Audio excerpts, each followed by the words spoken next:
یہ نیازی برادران کے گھر سے برآمد ہوا ہے، اور بعد میں یہ بھی پتہ چلا، یہ بتایا گیا تھا کہ نیازی برادران فرار ہو گئے ہیں، لیکن جو زبیر نیازی اور ان کے بھائی تھے وہ بعد میں ایوان عدل جو لاہور ہائی کورٹ کے پاس وہاں پہ پہنچے اور مظاہرہ بھی کیا، پولیس کے ساتھ ان کی جھڑپیں بھی ہوئی۔ تو اس میں ہوتا یہ ہے کہ جب بھی اس قسم کی صورتحال پیدا ہوتی ہے تو جھوٹ سچ، اور پھر آپ کو پتہ ہے ہماری پولیس ماشاءاللہ بڑی ماہر ہے جھوٹے مقدمے بنانے میں اور اپنے باسز کو خوش کرنے میں۔ اوپر سے ایک حکم آتا ہے ایک ڈنڈا مارنے کا، یہ 10 ڈنڈے مارتے ہیں،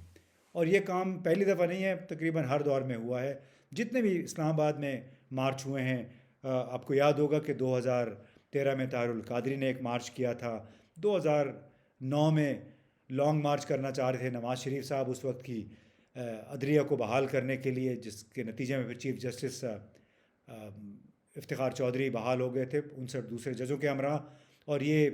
میرا خیال ہے کہ کوئی مارچ 2009 کی بات تھی۔ اور اس کے ساتھ ساتھ پھر آپ کو یاد ہوگا 2014 کا دھرنا ہوا، عمران خان نے کیا 126 دن کا، جس میں صرف ڈی چوک کا علاقہ جو تھا وہاں کاروبار متاثر ہوا، 126 دن تک وہاں پہ جو معمولات بالکل اپسیٹ رہے۔ پھر ٹی ایل پی کے بھی مارچ ہوئے ہیں 2017، 18 اور 2021 میں بھی وہ کرنا چاہ رہے تھے، اور اس کے بعد جمعیت علماء اسلام مولانا فضل الرحمان نے بھی ایک مارچ کیا اور دھرنا دیا اسلام آباد کے باہر، اور ان تمام میں ایک قدر مشترک تھی جو جے یو آئی اور ٹی ایل پی کے مارچ تھے کہ اس میں اپنے ناموس رسالت کے نام پہ اور آزادی کے نام پہ، بلکہ جے یو آئی نے جو کیا وہ جو دھرنا یا مارچ تھا وہ تھا حقیقی آزادی کے نام پہ، جیسے کہ ابھی عمران خان صاحب نے یہ ایک نعرہ دیا ہے کہ ہم حقیقی آزادی اور ارلی انتخابات چاہتے ہیں، یعنی وقت سے پہلے انتخابات وہ چاہتے ہیں کہ جلد از جلد ہو جائیں، جبکہ ٹی ایل پی نے ہمیشہ جو کیا کہ جی فرانسیسی صدر کو یہاں سے نکالا جائے، کیونکہ ایک فرانسیسی آرٹسٹ نے اس قسم کے خاکے قابل اعتراض خاکے بنا دیے تھے۔ تو ایسا لگتا ہے کہ ہم مارچ، دھرنا، احتجاج کے گھن چکر میں، منحوس چکر میں پھنس گئے ہیں، اور اس میں ایک طرف بیانیہ ہے کہ فتنہ ساز، انتشار پھیلانے والے، دوسری طرف بیانیہ ہے کہ عمران خان کا کہ ہم اس نظام سے حقیقی آزادی چاہتے ہیں، کیونکہ جب تک موجودہ نظام رہے گا اس کے جتنا بھی، جس کو سٹیٹس کو کہتے ہیں، پاکستان میں پاکستان کے عوام کے حق میں تبدیلی نہیں آئے گی۔ اب بحیثیت مجموعی اگر دیکھا جائے تو یہ لگتا ہے کہ گزشتہ 10-12 برسوں میں پاکستان کے عوام مارچ، دھرنا، احتجاج، سٹ ان، اس کے محصور ہو کے رہ گئے ہیں۔ خود عمران خان صاحب نے بھی کچھ عرصہ پہلے قوم سے خطاب میں یہ کہا تھا 2-3 مرتبہ کہ یہ جو جلاؤ گھیراؤ کی سیاست ہے یہ نہیں ہونی چاہیے، جو لوگ بھی اسلام آباد پہ مارچ کرنا چاہتے ہیں اس سے کاروبار متاثر ہوتا ہے، اب جو دیہڑی دار ہیں وہ لوگ متاثر ہوتے ہیں۔ اب ایک بار پھر وہی صورتحال پیدا ہو گئی ہے، یعنی گزشتہ 2 روز سے جو ہیجان ہے پورے ملک میں، اور اب نہ جانے کتنے روز تک یہ رہتا ہے، کیونکہ عمران خان ہر حال میں پہنچنے کی کوشش کریں گے، ان کے ساتھی بھی ہر حال میں پہنچنے کی کوشش کریں گے، اور وہ جس طرح طاہر القادری کا جب مارچ تھا 2013 میں، اس وقت بھی باقاعدہ ہیوی مشینری ساتھ انہوں نے موو کی تھی تاکہ راستے میں آنے والے کنٹینرز کو ہٹایا جائے۔ ہم نے سنا ہے کہ پشاور سے چلنے والے قافلے بھی کچھ ایسا ہی کر رہے ہیں تاکہ راستے کو صاف کیا جا سکے۔ اب بڑی ایک مشکل صورتحال ہے، اس کی زیادہ نقصان جو ہے وہ پاکستان کے عوام کو، غریب عوام کو ہوتا ہے، اور اب سوال یہ پیدا ہوتا ہے کہ پاکستان کب تک ان مظاہروں، لانگ مارچوں کے چکر میں پھنسا رہے گا، کب تک ہم اس گرداب میں یوں ہی اٹکے رہیں گے، جس کی وجہ سے پاکستان کی اقتصادی ترقی جو ہے ہر کچھ عرصے کے بعد اس میں ایک رکاوٹ آ جاتی ہے۔ گزشتہ 2 برسوں کے دوران بھی پاکستان نے بہت اچھی پرفارمنس دی اقتصادی فرنٹ پہ، لیکن اس کے بعد